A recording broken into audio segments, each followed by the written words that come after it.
Olá, sejam todos muito bem-vindos. A gente está começando mais um podcast aqui, e esse aqui é um podcast muito especial para mim. Para quem me acompanha aqui mais tempo sabe, está fazendo um ano que a gente começou a fazer as lives. A gente começou exatamente em janeiro do ano passado. No início era para fazer uma live somente para clientes, depois a gente foi aumentando, foi para o YouTube. Do YouTube a gente foi para o Spotify também, virou um podcast que eu faço com muito orgulho. Uma das coisas que eu mais gosto de fazer, um episódio por mês. Tenho feito grandes entrevistas aqui, aprendido muito e com certeza agregando muito para a audiência.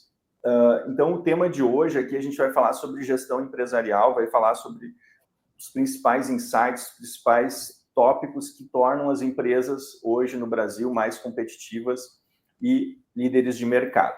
E quando eu pensei em fazer esse tópico aqui, eu pensei assim, esse tema, pensei assim, pô, quem é que eu posso convidar, né? E aí me veio 2 nomes na cabeça, não consegui escolher um só, e aí convidei os dois toparam, e aqui estamos aqui hoje. Foi um pouco difícil a gente conseguir data, né? Foi bem complicada. A ideia era fazer já em dezembro, a gente foi remarcando, mas enfim, hoje a gente está aqui todos nós reunidos para essa gravação. Estou muito empolgado. Então, gostaria de apresentar aqui, em primeiro lugar, aqui o senhor Marlin Korlosch, que esteve à frente da BB por 40 anos, mais de 40 anos, né? 40 anos. Então, hoje, atualmente, presidente do conselho da BB, autor de 5 livros, entre eles A Construção de uma Marca com Propósito, que é o que a gente vai abordar mais hoje, falar. Seja muito bem-vindo, Marlin. Obrigado. Então, e também aqui conosco, aí está aqui junto, mas está à distância também, Paulo Rocha, que é escritor de diversos livros, né? Entre eles Sincronismo Organizacional, que a gente vai falar aqui hoje, e também consultor, conselheiro de diversas empresas e professor associado à Fundação Dom Cabral. Seja muito bem-vindo, Paulo. Eu também agradeço aí a honra de estar com vocês aí, rever os amigos aí, principalmente um de longa data, que é o Marlin, aqui. Isso. Muito prazer mesmo, estou muito feliz de estar aqui. Fechado. Sempre para começar, cada episódio, assim, eu sempre gosto de deixar o convidado contar brevemente a sua história, né? Só que vocês vão ter que resumir bem, né? Porque senão vai o episódio inteiro. Será que tem como isso? Paulo, se tu pudesse começar, de repente, falar aí um minutinho, aí, mais ou menos um pouquinho da tua trajetória, para quem não te conhece. Bom, eu sou engenheiro de formação, né? Eu sou, professor por vocação e escritor por missão, tá? Então, a minha trajetória, assim, profissional, né? Ela foi, assim, muito diversa. Então, eu trabalhei, assim, no mundo corporativo, que eu já deixei esse mundo corporativo, né? Eu trabalhei como engenheiro em grandes empresas, em obras, e no trecho. Isso me deu uma visão, assim, muito ampla das empresas, e como funciona uma organização, como é que você consegue extrair das pessoas, né, o melhor resultado possível. Isso foi suado na prática, e, aliás, foi aí que teve a origem desse conceito sincronismo, porque, num determinado momento, eu me vi assim, sem onde agarrar, sem ferramentas, né? Cada conceito, cada ferramenta me dava um pedaço. E eu, como engenheiro, eu queria ter uma visão do todo, uma visão sistêmica. E aí fui fazendo, né? Fui moldando o que hoje é chamado de sincronismo organizacional. E uma vez feito isso, né, esse conceito acabou ficando maior, né? Ele transbordou. E eu fui, assim, chamado para trabalhar, para apresentar, para fazer isso em outras empresas, primeiro empresas de amigos, e depois pela essa escola, a principal escola de negócios do Brasil, que é a Fundação Dom Cabral, onde o meu trabalho, quando eu estou aqui no Brasil, e agora até um pouco à distância, quando eu estou fora, né, é a avenida que me deixa, assim, expressar o meu pensamento, assim, livremente. Isso como escritor e como professor, né? E como, assim, escritor, eu fui, depois desse livro, né, tomei gosto pela coisa, mas... E aí tive vários assuntos, aí eu comecei a escrever sobre vários assuntos, principalmente, né, e é o papel do avô, hein, Marlim? Nosso papel, o papel do avô na formação ética, nos valores, assim, da criança, né? Transmitir esses valores da família, né? Que às vezes essa criança é atacada em todos os sentidos por valores distintos ao nosso pensamento. E aí se vão 50 e tantos anos de caminhada. Muito bom, Paulo. E eu sou fã dessa segunda linha editorial aí do Vovô Rocha, aí eu sou fã, leio para minha filha, tenho todos os livrinhos lá, também é muito bacana. Mais para frente, quem sabe a gente pode até marcar um papo só para falar disso aí. Tá? Perfeito. Marlim, tua vez também de se apresentar aí, contar um pouquinho também. Tem que resumir bastante, né, Marlim? Vai contar, estender demais aí, a gente não vê esse podcast hoje. Bom, é uma honra estar aqui, né, conversando com vocês, passando um pouquinho da minha vida, da experiência, a visão de futuro que a gente tem. Eu comecei com um escritório de contabilidade, com mais 2 sócios, aqui em Taquara, há muitos anos atrás, e depois entrei na Calçados Bibi. Tivemos, na época, logo depois, estava alguns anos lá, a empresa enfrentou inúmeras dificuldades econômicas e financeiras, aí assumi a empresa como presidente, fiquei mais de 40 anos, 42, 43 anos na presidência da Calçados Bibi. Preparei a sucessão da empresa, que levou mais de 7 anos preparando, com 4 candidatos, onde o Conselho Consultivo ia ajudar a escolher um. Calma que nós vamos falar mais disso aí depois, eu quero falar mais sobre isso. E hoje eu estou no Conselho Consultivo da empresa, inúmeros negócios imobiliários, e também escrevi 5 livros aí, que fazia parte da minha missão de vida para ajudar esse país a andar melhor. E as empresas a andarem melhor. Eu acho muito bonito esse propósito, e esse último aqui eu li recentemente e super recomendo.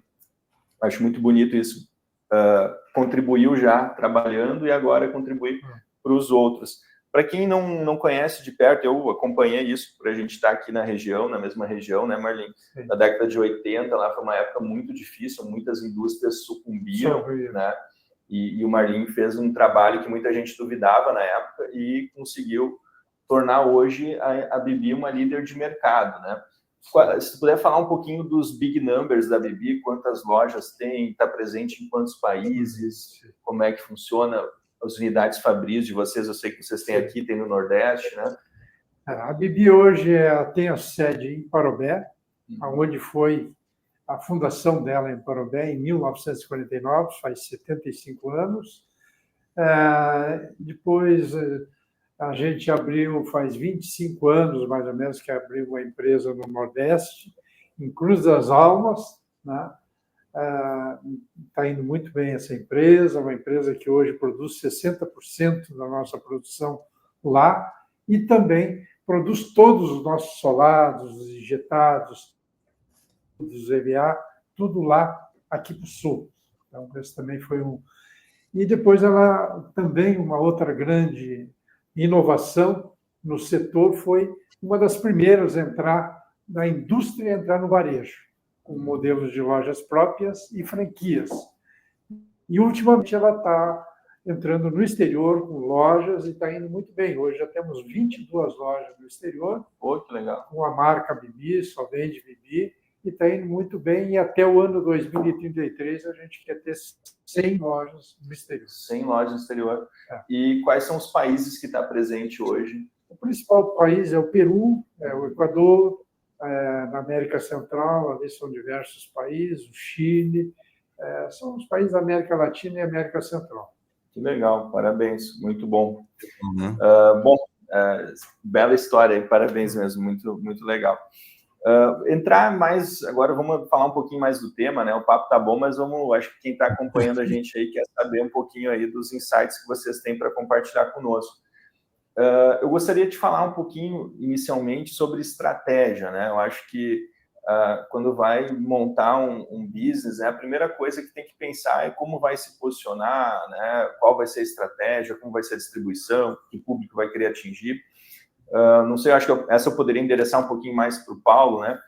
Qual que é a importância, Paulo, de ter uma estratégia bem definida e como saber se essa estratégia está no rumo certo, se não tem que reenquadrar ela, se não tem que redirecionar? O Nelson Merlin acabou de falar para nós que ele foi uma das primeiras indústrias que foi direto para o varejo também, né? Sim. E isso foi uma mudança de estratégia, né? Tem muitas que até hoje não enxergaram isso e estão lá na mesma coisa do representante, e daí não conseguem crescer o mix de produtos, né? Então, se puder, Paulo, falar um pouquinho mais para nós sobre estratégia.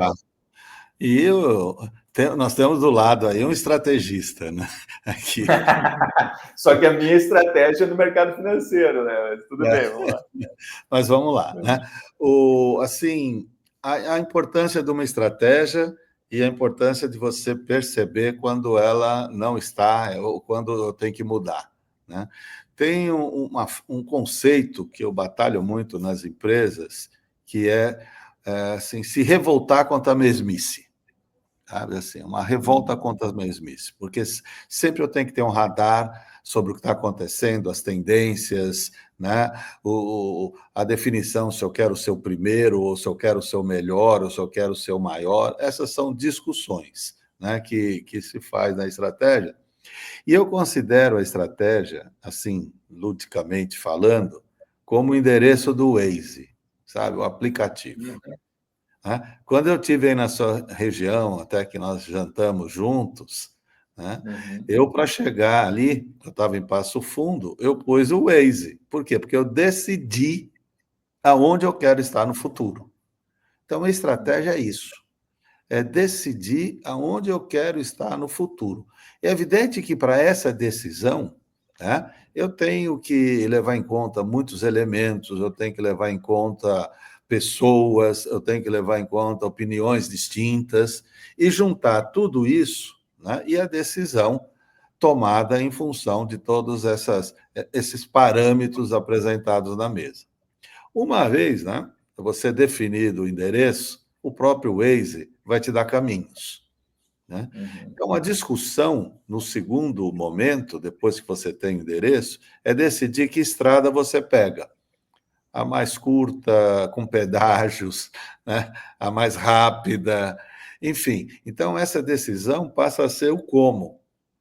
E, né, esse exemplo do Waze me ajuda muito, assim, porque depois que você definiu o caminho e você está seguindo, né, e aí é uma questão só da velocidade que você está indo, mas na própria estrada tem os limites que você pode ir, senão você tem as penalidades, né? Mas quando você pega um trevo errado, aqui, o próprio Waze tem o rerouting, te mostra que você está errado, aí você volta. E isso são os indicadores, né? Os indicadores estratégicos, que eu chamo de indicadores vitais de gestão. Os indicadores do presidente são aqueles poucos, mas muito importantes para o presidente. O restante é o segundo nível. Eu já vou chegar lá nos indicadores, né? Mas eu quero fazer uma outra pergunta antes, tá? Gostei muito da explicação, tu vê quando tem a manha de professor, né? Coisas importantes. É muito bom, né? Aonde eu quero chegar daqui. Exatamente, esse é o conceito da forma mais didática possível, né? Então, é isso aí, né, que a gente espera do professor, né? Muito bom. Mas tem uma questão aí que eu vejo que as empresas esbarram muito, e eu queria escutar aqui, principalmente do Marlin, definir uma estratégia. Acho que todo mundo define, né? Tu vai começar um negócio, tu pensa mais ou menos como se posicionar e tudo, né? Claro, a gente vê até pessoas definindo de forma errada, mas como fazer isso arraigar em toda a equipe, né? Se transformar numa cultura empresarial, tá? E eu vejo isso na Bibi, assim, vocês sabem fazer isso de forma brilhante, né, São Marlin? Porque eu tenho contato aqui com alguns colaboradores de vocês e o pessoal realmente veste a camisa, gosta muito de trabalhar lá, tem funcionário de muito tempo, né? Como é que é esse transformar esses objetivos da empresa para todo o time? Eu vi no livro de vocês têm um programa muito interessante, Bom Dia Empresa, e deve ter outras ações também. Se vocês puder comentar um pouquinho conosco. Tá bom.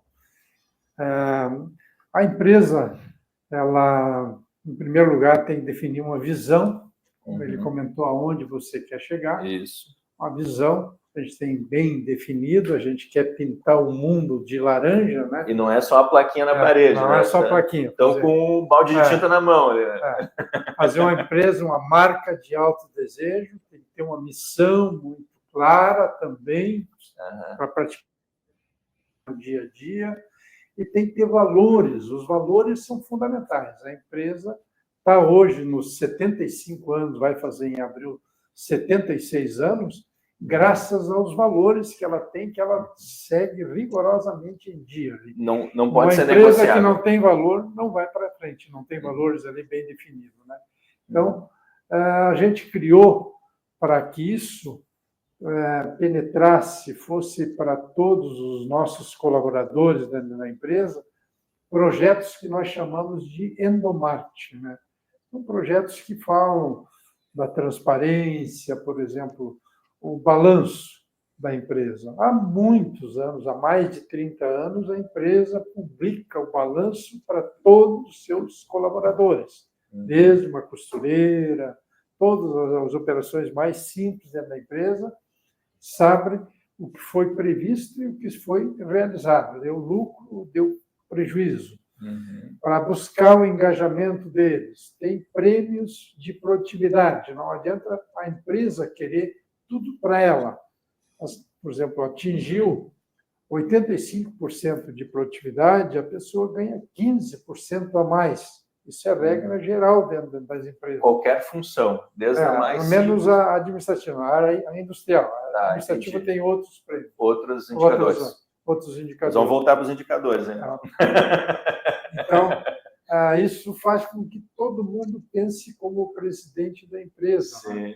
Então, tudo é transparente, a gestão é toda à vista e, por exemplo, você perguntou o Bom Dia Empresa. Isso é uma prática que nós temos isso há quase 40 anos, que é feito antes de iniciar o trabalho, uma mensagem positiva dentro da empresa, de tudo que está acontecendo ali, e vai alguém ali e comenta alguma inovação que está acontecendo, algum comentário de mercado. Então, é 5, 10 minutos que muitas vezes o pessoal diz que isso é perda de produção. Não é perda de produção. Pelo contrário, o pessoal se engaja, fica muito engajado ali. É a cultura do engajamento, do comprometimento que a gente busca diariamente nesses N programas que nós chamamos de endomarketing. Um deles é o projeto de Bom Dia Empresa, projeto Polar, padronização, org, limpeza, arrumação, tudo dentro da organização lá. Então, tem inúmeros projetos aí que, se fosse falar, daria para falar um dia todo. Eu conheci alguns. Comprometimento. Eu fui testemunha de alguns deles há muitos anos atrás, quando o Marlim colocava a capacidade produtiva, quando produziu, aquela gestão à vista, né? Que foi muito importante aí. E isso também me serviu de exemplo aí para um monte de outras coisas. Hoje funciona na nossa unidade na Bahia e aqui online, tudo em tempo real, tudo aparecendo nas televisão, lá, tudo online. Então, tudo lá é transparente dentro da empresa. A transparência, para mim, é o valor mais importante que existe em qualquer organização. Não adianta só o diretor, os principais diretores, os gerentes saberem. Todos têm que saber o que está acontecendo dentro da empresa. Tá. E falando em bom dia, eu não posso deixar de perguntar, seu Marlim, como é que começou a história do bom dia, acordamos para vencer, e depois o bom dia, acordamos para fazer o bem, hein? Essa eu não posso deixar de perguntar, tá? Eu acho sensacional. Eu li no livro ali e eu tinha uma curiosidade, assim, né? Pô, será que isso aí acontece mesmo na prática? Sou testemunha. E um dia o senhor Marlim me ligou e disse assim, bom dia, acordamos para fazer o bem. Eu disse, que massa, é real mesmo. Conta essa história aí, Simone. O Bom Dia Empresa foi desde que a gente criou os projetos de endomarketing, há uns 40 anos atrás, né? E fomos aperfeiçoando. E esse Bom Dia Empresa sempre teve dentro da empresa. E acordamos para vencer. Isso foi uma evolução minha particular que eu tenho para motivar as pessoas. E isso, a minha filha falava que isso, desde para levantar às 6 horas da manhã, para ir para o colégio, chegava e acordava. Levantamos para vencer, acordamos para vencer, vamos levantar. Então, acordava dessa forma. Então, ela relembra muito isso, inclusive eu cito no livro, aí, cito no livro ali, que ela comenta isso até hoje, né? E em a pergunta, quando eu cumprimento qualquer pessoa na praia, franqueado, empresário, fornecedor, bom dia, acordamos para fazer o bem hoje. Muito bom, eu adoro. Então, isso dá uma entusiasmada. É inspirador. É inspirador isso. É inspirador. É inspirador, me inspira pelo menos, né? E às vezes ele me liga e esquece de falar, eu falo, acordamos fazer o bem. No telefonema, tudo. Mas é isso aí, eu adoro isso. Agora, Paulo, eu falei que nós ia voltar aqui para a questão de processos e de indicadores, né? Eu queria pegar um gancho, se você me permite, na fala do Marlim, da recompensa. Claro. Todos têm que ser recompensados, né? E uma ocasião, acho que na década de 80 também, eu era presidente de uma rede de postos e o objetivo, e naquela época os preços eram regulamentados, não era tão assim, era bem diferente como é hoje, não estou dizendo que era mais fácil ou mais difícil, né? Mas o resultado, né, vinha muito dos outros produtos vendidos além do combustível. Entendi. E numa reunião com os chefes de pista, com alguns frentistas assim, falamos, como é que a gente pode fazer para vender? E aí surgiu, né, essa questão da comissão que eles recebiam. E foi me dito, muito com palavras e outro com semblantes, assim, lendo semblantes, que a recompensa, além de ser injusta, ela era demorada, porque fechava o mês, fazia todas aquelas contas, não tinha sistema, não tinha nada, era na mão, no caderno, tinha um caderno assim, oficial esse caderno. E aí tomamos uma decisão ali que modificou a história do negócio. Dissemos o seguinte, olha, a recompensa é imediata, né? Então, só citando um exemplo simples, mas elucida bem. O frentista vendia uma lata de óleo, por exemplo, a R$10, e, por exemplo, se ele ganhasse 10%, ele colocava R$10 na caixa do banco para contabilizar, do posto para contabilizar, e depois isso, fechando o mês, ia somar todos esses dele para pagar. Aí nós vamos o seguinte, olha, né, vamos fazer o seguinte, você coloca já 9 na caixa, já fica com 1. Fomos campeões da Shell de venda de lubrificantes.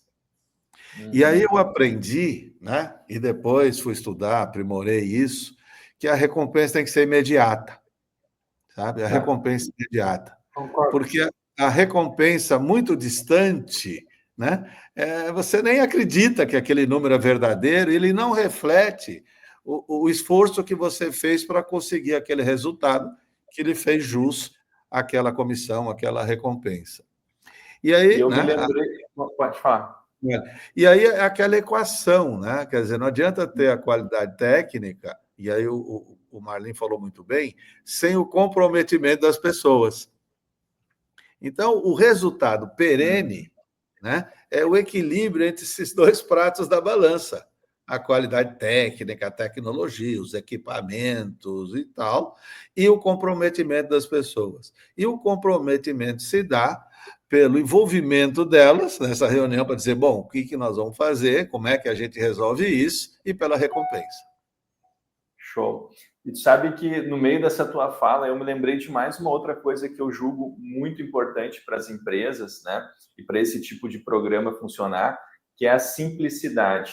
tá? Às vezes eu vejo o pessoal investindo muito, só que cria algo muito complexo, o próprio colaborador não entende direito como é que é feito o cálculo, como é que vai ser o mérito dele ali, e ele fica com vergonha de te perguntar, né? Então, e ele não vai te dizer isso, não entendi direito, né? Então, a simplicidade, ser direto, né, nas empresas, eu acho que é muito importante, né? Não sei se concorda também, muito.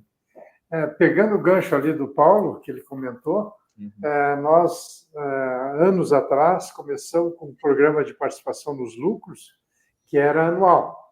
E, em função do tempo que ele não gosta de esperar muito, reduzimos para semestral. Por exemplo, agora, dia 31, a semana que vem, a gente paga a participação dos lucros do segundo semestre do ano que vem. Paga de 6 em 6 meses. E aí tivemos que criar um programa de produtividade, que aí é mensal. Eles não gostam de esperar muito. E aí perde o valor. Perde o valor. Né? Porque as necessidades... As necessidades são imediatas. Tem que ser mais curto e muito simples. Isso aí. Fácil de entender. É isso aí. Perfeito. As necessidades são imediatas, né? Não dá muito para você esperar. Né? E sempre, e aí foi fomentado por N questões que o patrão, né? Ele não faz as coisas direito, puxa mais a sardinha para o lado dele e tal. E quando você faz imediato, ali é um contrato que você fez. Né? Você vendeu, você conseguiu, você ganha. A meritocracia sempre foi assim o meu drive. Né? Perfeito, Paulo. Aproveitar, então, pegar esse gancho aqui que a gente falou da simplicidade, falou da importância de metrificar, né? Tua área hoje é processos, né? Até indico o livro ali, o Sincronismo Organizacional, ali é uma leitura bem legal, bem fácil de ler. E só que, assim, como é que é a medida, tá? Qual que é a medida certa para não burocratizar demais a empresa, né? Eu vejo também muita gente errando, né? Criando processos muito complexos, criando muitos indicadores, né? Se tu puder explanar um pouquinho, assim, o que seria o fio da navalha ali, para a gente não ser nem 8 nem 80 da empresa. Essa é a pergunta de $1 milhão, né? Tem que ler meu segundo livro também para isso. Assim, brincadeiras à parte, esse é meu trabalho missionário, tornar as coisas complexas simples, né? Porque quando, assim, o sincronismo, então, falando um pouco, porque processo é um pedaço, é uma parte, né? O sincronismo, que é esse conceito que eu desenvolvi ao longo da minha caminhada, e cada vez eu vou aprendendo mais e aperfeiçoando, é o alinhamento entre a estratégia, os processos e as pessoas. Né? Então, a estratégia, como eu disse, é o endereço do Waze. Os processos são os caminhos, tá certo? Ali que eu tenho para atingir. E as pessoas é o comprometimento delas, que nós já conversamos um pouco. O comprometimento se dá através da participação dela, da transparência dela e da recompensa, né, pelo resultado atingido ali. Então, o que eu constatei, né, assim, e foi uma virada de chave, usando as suas palavras, né, é que não dá para falar de processos isoladamente, sabe, aqui. E eu via todo mundo, assim, o processo pelo processo. E aquilo foi me incomodando, né? Estou falando anos atrás. E aí a conclusão, assim, e é óbvia, não estou falando nenhuma novidade, que o processo existe para levar alguma coisa para alguém. Tá certo? Assim, e quando a gente internaliza isso, você vai falar para esse alguém que está recebendo isso, se está bom ou não. Então, os indicadores, muitos deles são de fora para dentro, tá? E não do que eu acho que está bom para você. E isso foi abrindo a mente. E quando, assim, na construção, no conceito do sincronismo, eu percebi e constatei que não dá para falar de processos isoladamente, porque são os processos que fazem a estratégia acontecer. Então, uma das perguntas, quando você debruça em processo, é o que a estratégia pede desse processo? Aqui, né? O que eu tenho que ajustar nesse processo para chegar no endereço da melhor forma possível? Aqui. E daí que nascem os indicadores.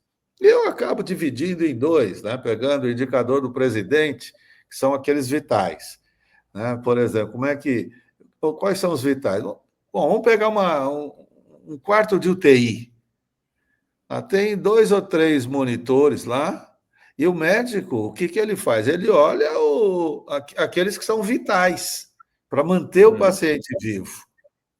E esses que eu extraio com os presidentes, quais são os vitais para o negócio? Estava trabalhando num operador logístico, que um dos indicadores vitais para o negócio era caminhão rodando e cheio. Quer dizer, se o caminhão rodar e ele estiver cheio, isso influencia em todos os outros indicadores. Quer dizer, então é meia dúzia de 3 ou 4 que fica na mão ali, né? Aqueles ali. E desses né, vão em cascata criando outros, mas aqueles que fazem sentido.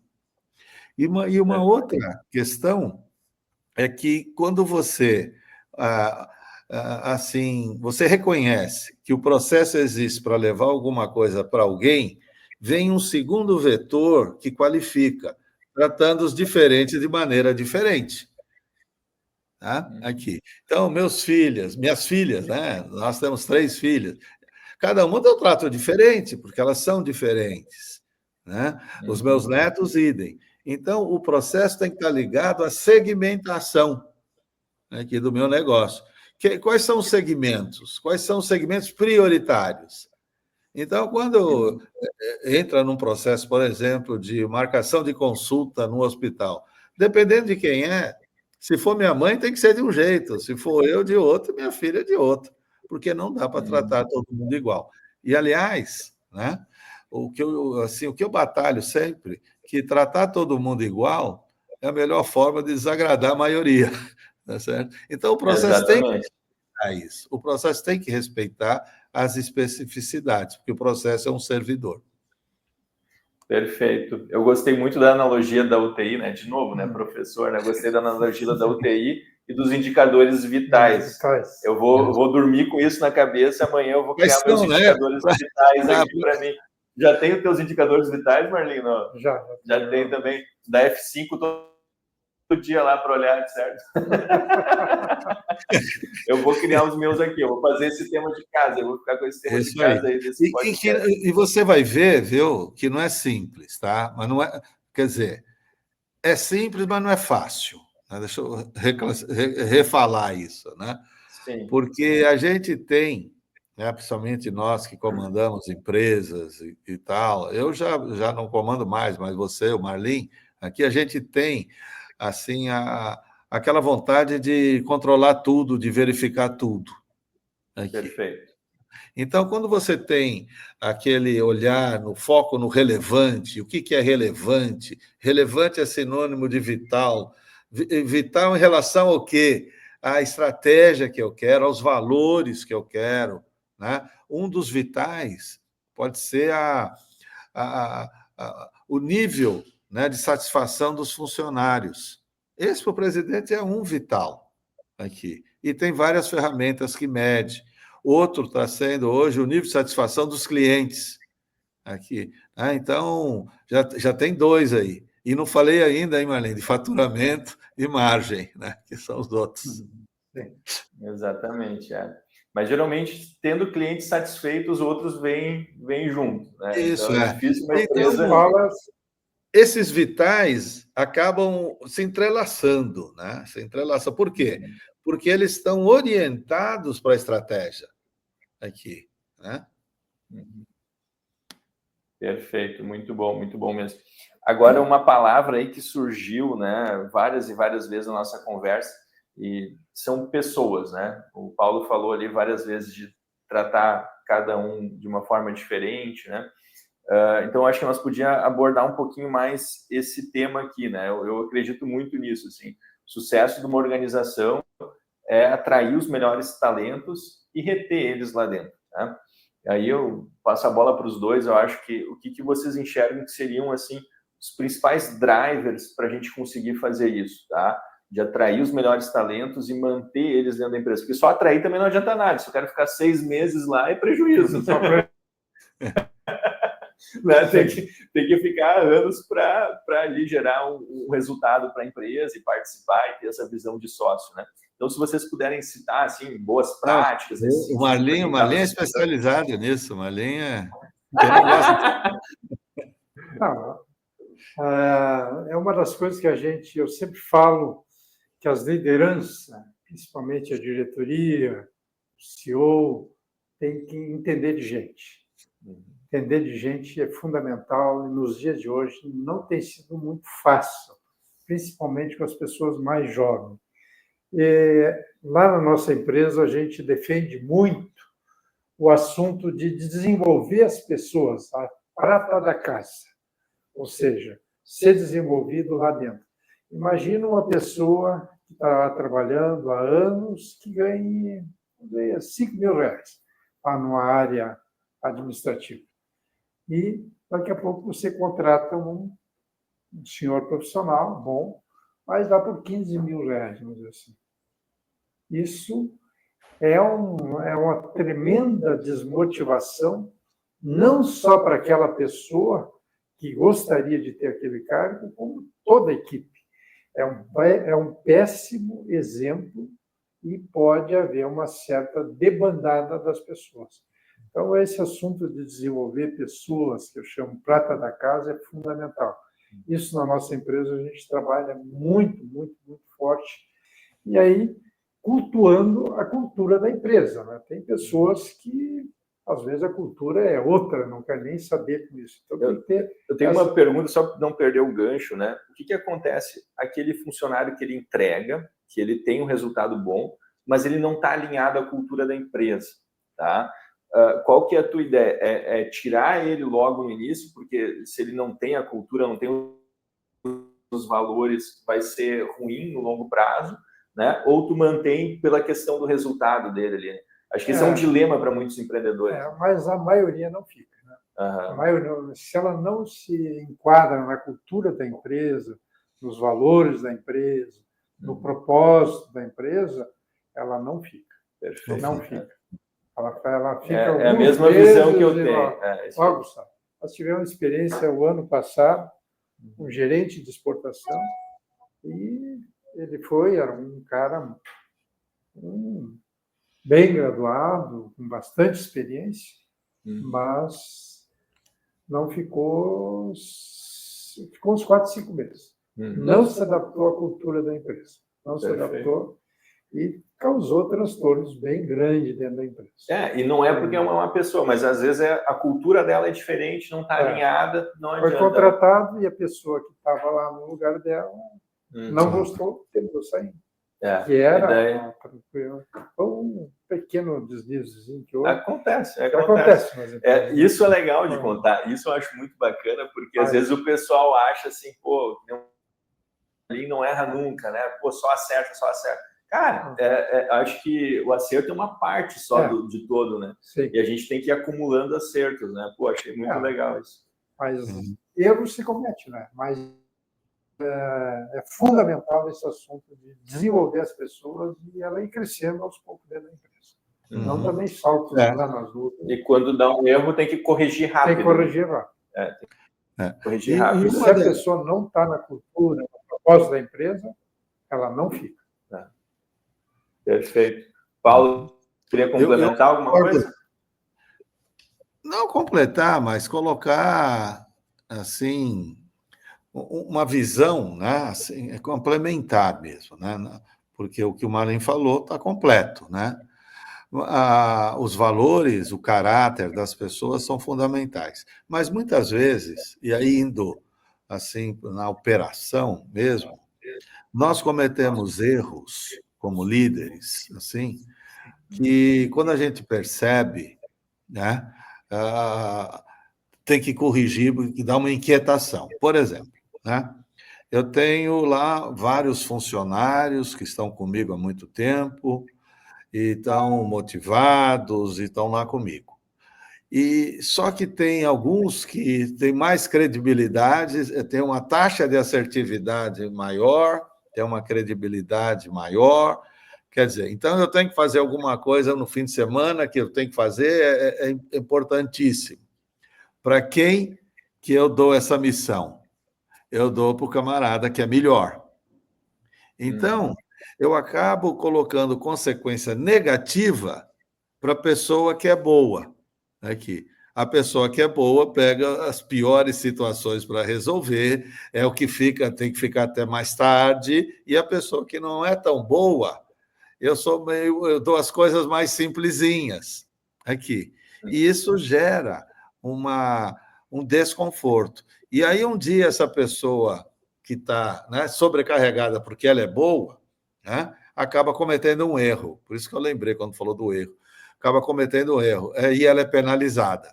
Né? E muitas vezes a fala é essa: eu confiei tanto em você, você é o camarada que mais aqui, né? E por conta disso eu entuxo coisa para ele fazer.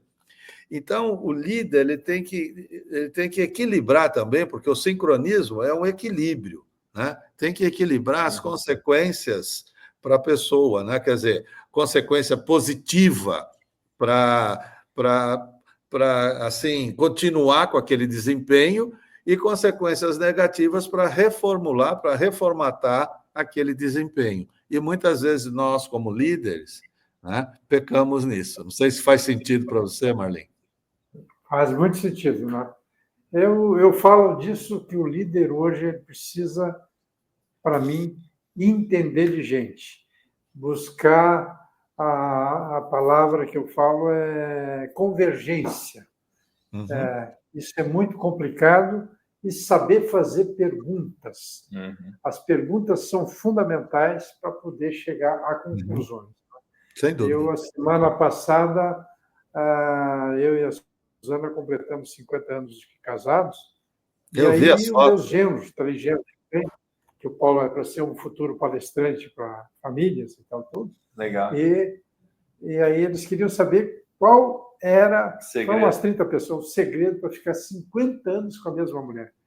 Aí eu falei, em primeiro lugar, eu tenho uma missão, construir uma família. Segundo, fazer tudo com muito amor, com muito carinho e assim por diante. Se você faz um sapato não com amor, o sapato não vai vender na hora, por incrível que pareça. E o terceiro, saber perdoar. Buscando a convergência e não a divergência. Porque todo casal, alguma divergência vai haver ao longo de 50 anos. E hoje o pessoal gostaram bastante. E hoje, né, e foi importante falar isso numa época que a gente está vivendo uma época de muita intolerância, né? O pessoal não consegue conviver com o diferente, né? Acho que as redes sociais até afastaram um pouco mais as pessoas em vez de unir. Muito, muito legal esse depoimento. Eu me empenho muito nessa questão do casal. Eu e a Fátima, nós vamos fazer esse ano 48 anos de casados, né? E não é fácil, né? Como o Marlene falou, a gente tem uma série de coisas.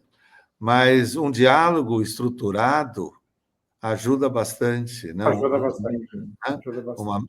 Eu até, né, já que tem essa oportunidade, tem um livro sobre isso que eu escrevi, que chama Índice de Conjugalidade, que tem lá uma série de exercícios para o casal. O Marlene conhece bem, né, esse livro.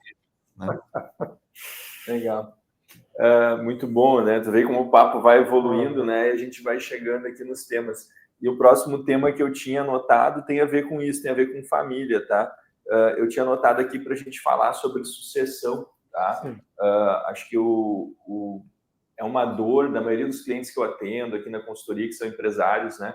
Eles estão em momento, muitas vezes, de fazer a sucessão, já fizeram, e é uma dor do empresário, né? Muito grande, tá? Tanto de quem vai ser sucedido, porque ele tem a empresa meio como um filho, né? Ele dedicou ali, que nem o seu Marlene, mais de 40 anos, né, para a empresa, e dele, de algum momento, ele vai se ver fora daquela cadeira ali, né? E também, assim, de pensar na perenidade do negócio. Muitas vezes se faz dentro da família, aí tem que manter o relacionamento familiar em meio a toda essa turbulência que é o mercado. Então, assim, tem uma série de questões. Eu queria que o Marlene, se pudesse falar um pouquinho mais da tua experiência dentro da BB, tanto a tua experiência lá na década de 80, quando tu assumiu, que daí eu me lembro que uma vez tu falou para mim, eu não quero jamais que aconteça com alguém o que aconteceu comigo. E aí eu fiquei com isso na cabeça e, pô, vou fazer isso diferente, né? Então, se tu puder contar, assim, como foi assumir na década de 80 e hoje passar o bastão para a Andrea, que está fazendo um excelente trabalho, né? Diga-se de passagem. Inclusive, até vou deixar o link aqui na descrição, tem um podcast da Infomoney do Zero ao Topo, que a Andrea participou recentemente, eu achei bem legal. Sim. Então, vou deixar ali o link na descrição também. Mas, Marlene, se puder falar um pouquinho desse processo. Só falar um minutinho antes sobre o propósito, né? Que é um assunto que a gente está falando. A construção de um propósito parece fácil também dentro de uma empresa, né? E o propósito ele tem que ser verdadeiro. O que realmente a empresa é, não o que ela quer ser. Uhum. Esse propósito, nós, na nossa empresa, reformulamos e foi um grupo de 30 executivos na época e baseado em 4 pilares. Primeiro é a utilidade. O propósito tem que ser útil para a sociedade. Segundo, ele tem que ser inspirador, ele tem que inspirar as pessoas. Terceiro, tem que ser autêntico, ou seja, verdadeiro, né? É muito verdadeiro. E o quarto, tem que mobilizar as pessoas. Então, isso é fundamental para que o que eu vou fazer quando eu levantar de manhã para ir naquela empresa motivado. Então, tem que ter um propósito muito forte. E hoje eu defendo um propósito, inclusive, pessoal, que a gente tem. Isso tem que ter também. Mas falando sobre... Agora já, antes de falar de sucessão, então vou falar um pouquinho mais sobre propósito, Marlene. Eu acho isso fantástico, né? E eu aqui, a minha profissão, ela me permite acompanhar grandes profissionais, bem-sucedidos em todas as áreas, né? Um grande médico, um grande advogado, um empresário, e a visão de propósito clara, ela é comum em todos eles. O camarada que trabalha só por dinheiro, ele vai até determinado ponto, né? Que nem o Paulo estava compartilhando conosco antes, que hoje de manhã ele estava em Mato Grosso, veio para cá, veio para São Paulo, ele está viajando, né, com uma rotina intensa, porque ele enxerga valor naquilo que ele faz, ele tem um motivo para levantar da cama, ele tem um propósito, né, para entregar para a sociedade. Então, acho muito interessante tu trazer esse tema, eu acho fundamental, tanto é que eu botei ali no título da live, eu acho que não tem nenhuma grande empresa que é construída sem um propósito. Sim. E parece simples, aí eu vou discordar, tu falou assim que é meio simples definir um propósito, eu acho que é complexo. Definir um propósito verdadeiro, uma verdade, é muito complexo. Tem que ser verdadeiro. Tem que ser verdadeiro. Eu acho muito complexo, eu conheço muitos empresários assim que perguntam assim, qual que é o propósito, os caras meio que se titubeiam, assim, não sabem dizer claramente, tá? Então, eu acho que isso é uma... E eu defendo também, né, um propósito pessoal.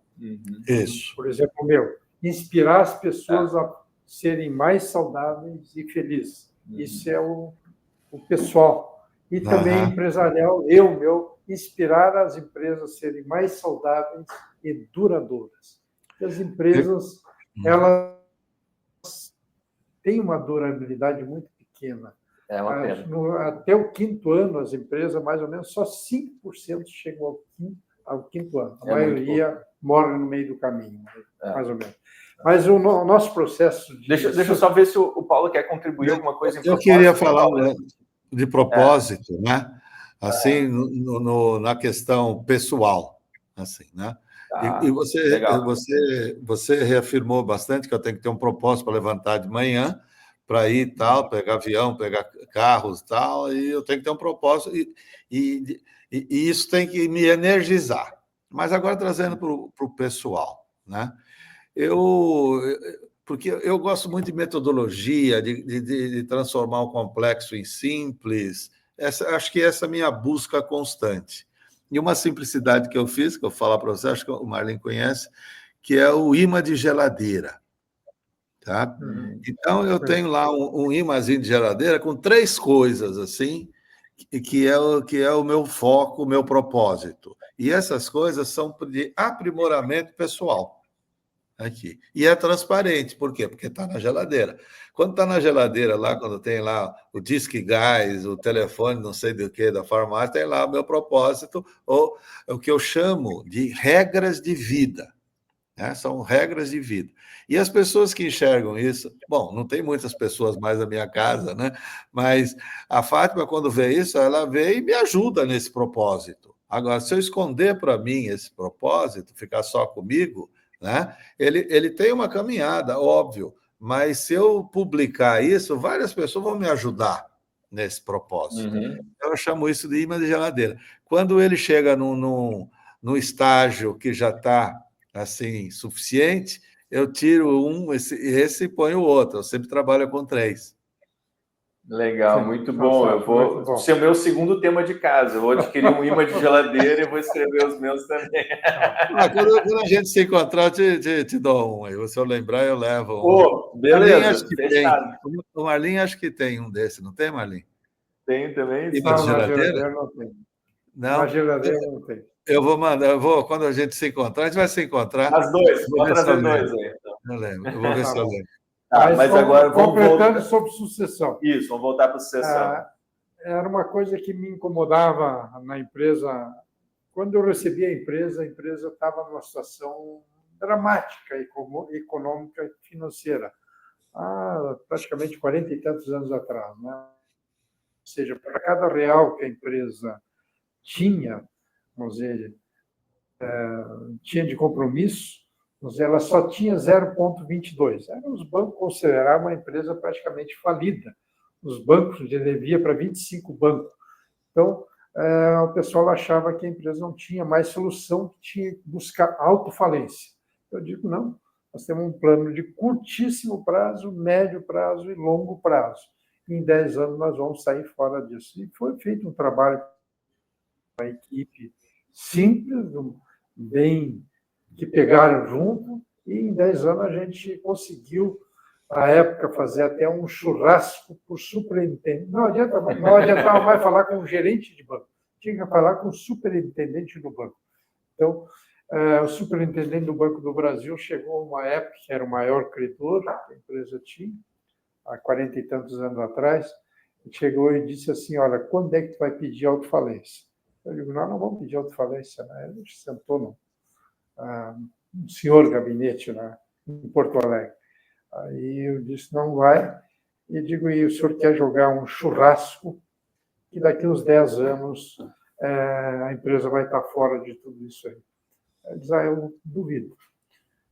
Pois em 10 anos ele veio comer o churrasco aqui na empresa e ficou... Sensacional. Ficou muito satisfeito. Eu não acreditava. Essa história está bem documentada no livro, tá? Então, quem quiser saber mais detalhes, no livro está bem documentado. Então, são coisas que tem que acreditar. A confiança é fundamental, né? Então, tem que acreditar para a coisa acontecer. Eu chamo isso de fé inabalável, né? Tem que ter essa fé, né? Senão também não acontece. Né? Mas o processo de sucessão, eu recebi a empresa com muita dificuldade e aquilo eu tive que me preparar. Fiz curso em São Paulo e tudo para como conduzir uma empresa. Desde uma reunião, por exemplo, a segunda-feira é o dia mais importante para o senhor fazer uma reunião e tal, tudo na primeira hora e assim por diante. Né? Sexta-feira é um dia, se possível, não fazer reunião dentro da empresa. Né? Eu nunca me esqueço com o Lodge, era um cara famoso em sucessão em São Paulo, mas era no Brasil inteiro, autor de inúmeros livros. Então, e eu assistindo depois pela Fundação Dom Cabral, uma palestra do ex-presidente da WEG, que é uma empresa que eu admiro muito, de Jaraguá do Sul, acompanhei bastante, tinha ações, agora não tem, mas é uma empresa maravilhosa e a empresa estava muito bem e ele fazendo uma gestão muito boa e ele passou o bastão para uma outra pessoa dentro da empresa que ele achava que era melhor que ele e a empresa continuou um processo de crescimento muito alto. Eu digo, não, quando a empresa chegar a 70 anos que ela existia, eu vou passar o bastão. E aí, um período de mais de 7 anos antes, nós, com o Conselho Consultivo, nós definimos 4 pessoas para me suceder e aí demos uma série de tarefas para eles, fazer cursos no exterior, fazer cursos no Brasil, cada um com uma parte dentro da empresa para ser desenvolvido. Por exemplo, o André pegou o assunto do franchise para desenvolver o franchise dentro das lojas. Então, isso foi um assunto se ela ia dar conta, e assim, cada um teve uma função dentro da empresa. E, dentro dos 4, houve um compromisso verbal. Quem fosse escolhido, os outros 3 tinham que apoiar. E isso foi escolhido o André, depois de tudo isso, depois com o apoio dos outros 3. Então, foi um processo bastante trabalhoso e leva tempo. E eu considero um dos problemas maiores do mundo empresarial é o processo de sucessão. As pessoas acham que nunca vão morrer. E um dia vai chegar o seu momento e vão morrer. E, às vezes, a empresa não está preparada, ela termina 2, 3 anos ela indo à bancarrota. Então, eu desafio a todo empresário fazer uma preparação. Isso não é em 1 ano, nem em 2, é diversos anos. Nós, no caso, foi mais de 7 anos, né, que a gente teve preparando os 4. E os 4 poderiam ser... E os outros 3 continuaram apoiando a empresa, trabalhando forte na empresa. Isso foi fundamental. Então, isso não é só para CEO, pode ser para um diretor, pode ser para um gerente. Tu preparar a tua sucessão. Se você amanhã morresse, quem é que iria assumir o teu cargo? Então, isso é uma pergunta bem importante, né? E isso a maioria das empresas não estão fazendo. Acho que tem que haver uma cultura de sucessão dentro das empresas. Perfeito. E a prova que o processo foi bem feito, né? A Andréia assumiu foi em 2019, né? 2019. Agora vai completar 6 anos. Assumiu em 2019. Daí, logo em 2020, o que aconteceu? Veio a pandemia, né? Parecia que o mundo ia acabar. E a empresa continuou crescendo. Saiu muito bem na pandemia. Saiu muito bem na pandemia, vem crescendo até recentemente. Aí.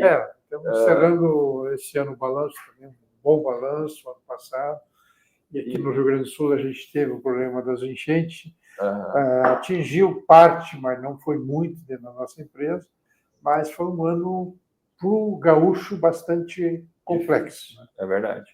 E mesmo assim, o que eu queria falar também, ela seguiu inovando, né? Então, que nem muitos produtos novos, a parceria com a Disney também, produtos licenciados, o skate tênis que saiu agora. Né? Então, é sinal que o processo foi bem feito, né? De sucessão. Ano passado, a gente, no sapato, é muito importante acerto de produto. Então, nós fizemos uma collab com a Disney, né? E foi um sucesso muito grande que garantiu um bom desempenho e a melhoria da autoestima dos nossos franqueados. E a outra foi, a gente está sempre inovando, renovamos um produto que já foi altamente inovador, é o skate tênis, um produto com 4 rodinhas em cada pé, que é um patinetezinho. Esse produto foi um sucesso também e está sendo até hoje muito, muito, muito grande. A gente vai manter em linha. Produto eu sei, diferenciado. E um valor agregado mais alto. Quem tem criança em casa, filho ou neto, conhece, né? Só não conhece quem não tem criança em casa, né? Então, Paulo, tu queria complementar alguma coisa da Não, eu quero elogiar, né? Porque a história do Marlim Bibi é um exemplo aí a ser seguido. Fantástico.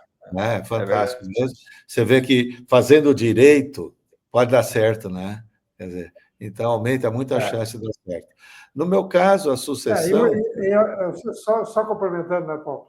É muito importante uma empresa, assim, que a nossa empresa também é de origem familiar, eram 2 famílias, é muito importante ter um profissional de fora para auxiliar, senão vem muitas emoções, às vezes, da pessoa. Isso é muito importante também. E a outra coisa que eu considero também muito importante, o sucedido tem que estar preparado, né? Então, isso eu acho... porque se ele ficar sem fazer nada, depois, vamos dizer, o cara está acostumado todo dia a estar 7 horas na empresa, e depois ele não ter mais nenhum compromisso, também isso não é muito bom. Então, é importante preparar a sua cabeça para ter algumas incomodações no futuro. Volta a ter um propósito, né? Mas aí muda o propósito, né? Eu acho que é isso aí mesmo. Eu acho bem... sensacional isso. Eu concordo plenamente, viu? Porque nas empresas que eu já fui, nessa que eu sou conselheiro, a pessoa de fora, ela não está envolvida emocionalmente. E ela serve muito para o equilíbrio, né, das decisões, da emoção, em muito sentido. No meu caso, a sucessão foi mais simples, assim, né? Porque as minhas filhas, desde cedo, enveredaram para caminhos, para carreiras solos, assim. Então, eu já via desde antes que eu não teria uma continuidade, não só nessa questão de divulgação e aplicação do conceito, nessa minha empresa de consultoria, e nem como os outros negócios. Então, eu fui me preparando, né, para o dia que morrer, né, Marlim? Eu estou preparado, mas não tenho pressa. Bate na madeira. Eu estou preparado, mas não tenho pressa. Que nenhuma. Boa, gostei da Nenhuma. definição. Né? E o meu papel nisso tudo foi promovê-las para que elas tivessem um voo solo delas, né? Que eu ajudasse naquilo que me competia nessas ajudas, né? Então, não foi distinto do caso do Marlim. Perfeito.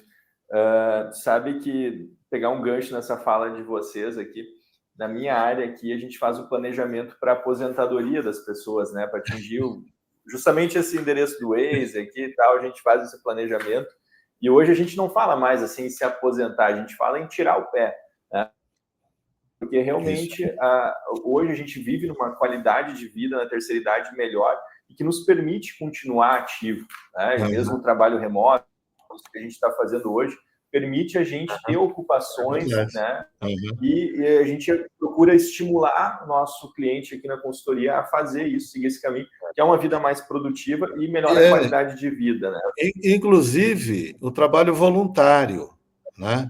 O trabalho voluntário é uma devolução, né? Aquilo que você faz, como o Marlim falou, pelo propósito e não pelo dinheiro, porque voluntário é voluntário. Né? É um pouco do que a gente está fazendo aqui, né? Ninguém está recebendo cachê aqui para produzir esse conteúdo, né? Então aqui a gente está devolvendo um pouco aqui para a comunidade. Agora que você fala isso, né? Boa. Mas é isso, sim, né? A gente tem que. Acho que é uma busca de onde está a sua felicidade. Isso. Onde está a sua felicidade? Está no trabalho, está nos amigos, está na convivência, está na família, está na esposa, enfim. Você vai coletando tudo, a somatória te dá o indicador da felicidade. Né? Ninguém é feliz triste. É verdade, é isso aí. Bom, o papo está muito bom aí, mas a gente já está passando de 1 hora, já está caminhando para o final. Antes de terminar, realmente muito bom, muito enriquecedor. Eu queria fazer um ping-pong rapidinho, fazer umas perguntas aqui para vocês dois, tá? Primeira pergunta que eu queria pedir para vocês, uma indicação de livro, né? Eu sei que vocês dois gostam de ler bastante, né? Então, lê os meus, já é fácil. Eu não posso... Não. Mas tem uma regra, não pode ser os livros de vocês, tá? Vocês também não pode indicar um do outro, tá? Então, tem que indicar um livro de terceiro, tá? Essas são regras simples, não pode indicar o próprio livro nem o livro de terceiro. Então, se puder indicar... Eu indico os livros do Marlim. Eu indico os livros do Marlim. Não pode. Tem que indicar um livro de terceiro. Marlim, quer começar aí? Um livro que tu... É um livro que eu gosto muito, são Empresas Humanizadas. Empresa muito bom. E o outro que ajuda a definição de um propósito verdadeiro, que é Comece pelo Porquê. Um livro também muito bom. Comece pelo porquê. Eu já vou achar o link na Amazon, eu vou botar aí no comentário. Aí.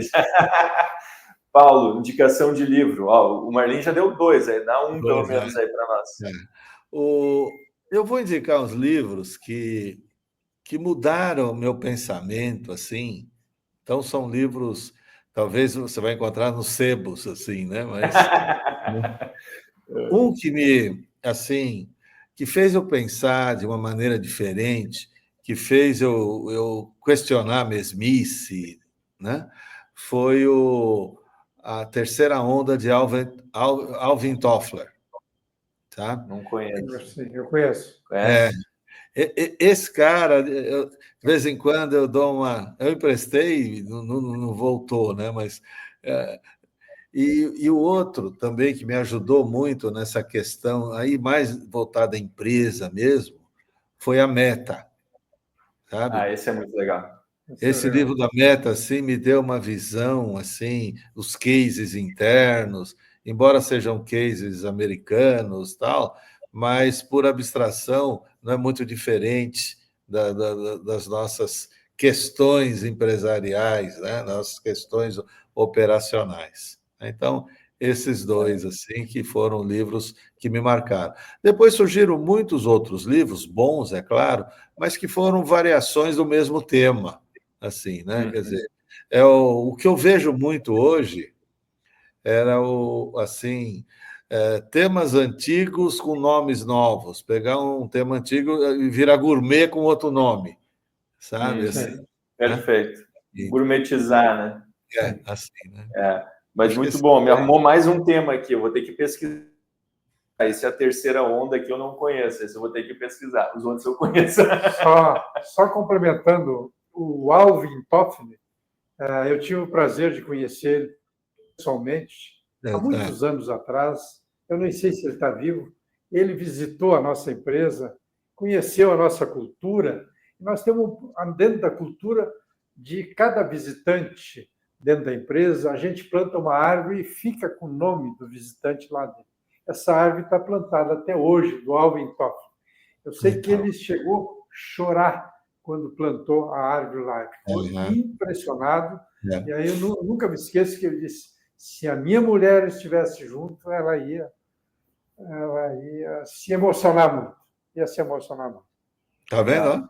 Tá vendo? E a pergunta que não quer calar: o que precisa fazer para plantar uma árvore lá, Marlinho? Eu também quero plantar uma árvore lá. É só fazer uma visita lá, conhecer a cultura da empresa, tem um programa lá. Então vamos marcar. Vamos sair desse. E a gente termina plantando uma árvore e recebe um agradecimento pela visita. Olha, não, esse eu quero fazer, viu? Pode anotar lá, bota lá. Já tem uma selva plantada tanto na Bahia como no Rio Grande do Sul. Já tem um reflorestamento. Né?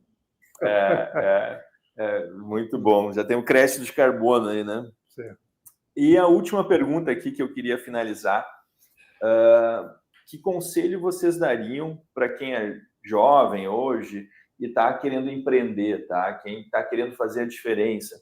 Que conselho que vocês dariam assim, para um jovem empreendedor que está buscando achar o seu propósito, achar o seu modelo ideal de empresa? Eu daria também como desafio para as empresas repensarem, né? Então, as empresas novas como as atuais. Seria, o primeiro deles, aumentar a confiança e diminuir o medo das empresas, das pessoas que vão trabalhar junto com a empresa, junto com a pessoa. A segunda, buscar a sabedoria da multidão, ou seja, trabalhar de um processo participativo que é a nossa empresa trabalha. A terceira era buscar a confiança, o amor, a beleza, a justiça nessa empresa que ele fosse abrir. E a quarta é buscar alternativas vibrantes dentro da empresa, né? Dessa nova empresa que é a empresa, né? E todos trabalharem com muita paixão. Perfeito. Acho que aí resumiu bem aí tudo, né? Só dá para fazer tudo isso se tiver muito amor naquilo que a gente faz, né? E eu vejo que isso cada vez é mais fundamental, porque hoje os negócios estão muito profissionalizados. Então não dá para fazer qualquer coisa meio pau aí que não vai dar certo. Tem que ter realmente muita paixão para poder fazer de uma forma fora de série para daí ter sucesso. Paulo, tua dica aí para o jovem empreendedor. Depois dessa fala do Marlene, acho que o que não sobra, nada. Complicou, né? O cara falou tudo, né, meu? Devia ter começado comigo. Pô, desculpa, na próxima eu troco aí, cara. Mas vamos ver, assim. Eu vou pegar um outro aspecto, então, né? Assim, por força, assim, das circunstâncias, assim, não foi nada procurado. assim, chega até mim jovens empresários, assim, que com muita garra, que querem, porque, fazendo um parênteses assim para voltar nesse ponto, hoje tem muita mentoria, muita coisa assim, que as pessoas vão assistir, você pode, você consegue, sai dali energizado, mas depois pergunta assim, mas como? Né? Como que eu vou fazer isso? Né? Então, eu estou ajudando, estou no conselho de uma dessas, assim, que são dois jovens, assim, pujantes aqui, né? E estamos falando, para você chegar onde você quer, e tem garra, tem tudo, mas precisa de método, precisa de ter um caminho, precisa de ter passos, né? Para construir uma casa, né? Tem uma sequência lógica, tem uma interdependência de coisas, né? Aqui. Então, o que eu diria para as pessoas assim que estão começando, principalmente os jovens, com essas startups, com esses shows de mentorias, assim, sai dali e depois se estrutura para especializar no como. Porque o que sem o como não te leva a lugar nenhum. Muito bom. Muito bom, O professor fechou com chave de ouro aqui. De ouro. Eu acho que não tem nada a retocar. Eu queria agradecer muito a vocês, foi uma verdadeira aula aqui que a gente teve hoje. Esse conteúdo vai ficar no YouTube, vai ficar no Spotify, eu tenho certeza que vai inspirar muitas pessoas aqui. Podem ter certeza disso, foi realmente muito boa a troca de conhecimento aqui. E realmente a gente fica de lição que as coisas têm jeito, né? A gente, por hora, a gente abre nosso celular, né? Olha as notícias, vê só notícia ruim, né? E economia e política e não sei o quê. Mas aqui foi um show de exemplos de coisas que dão certo, mesmo num ambiente hostil, né? Que é o ambiente brasileiro. Vi que o Paulo está com uma bandeira do Brasil ali atrás. Nós estamos num ambiente hostil para negócio, mas mesmo assim, as boas ideias, as boas práticas, o bom propósito prevalece, né? Então, acho que essa é a mensagem que a gente tinha que deixar aqui hoje. Agradeço muito de coração mesmo a gente estar gravando esse episódio. Para mim, no momento de vida que eu estou, está sendo muito enriquecedor, né? Essa última pergunta acho que foi um pouco para mim, mas adorei muito o bate-papo, tá? Agradeço demais, de coração mesmo, vocês por estarem aqui hoje. Muito obrigado, tá? Espero mais para frente a gente poder gravar mais algum conteúdo juntos. Ok. Boa noite. Muito obrigado. Eu também agradeço aí, é um prazer estar com vocês aí e muito obrigado também. Obrigado, brigadão. Até a próxima aí, pessoal.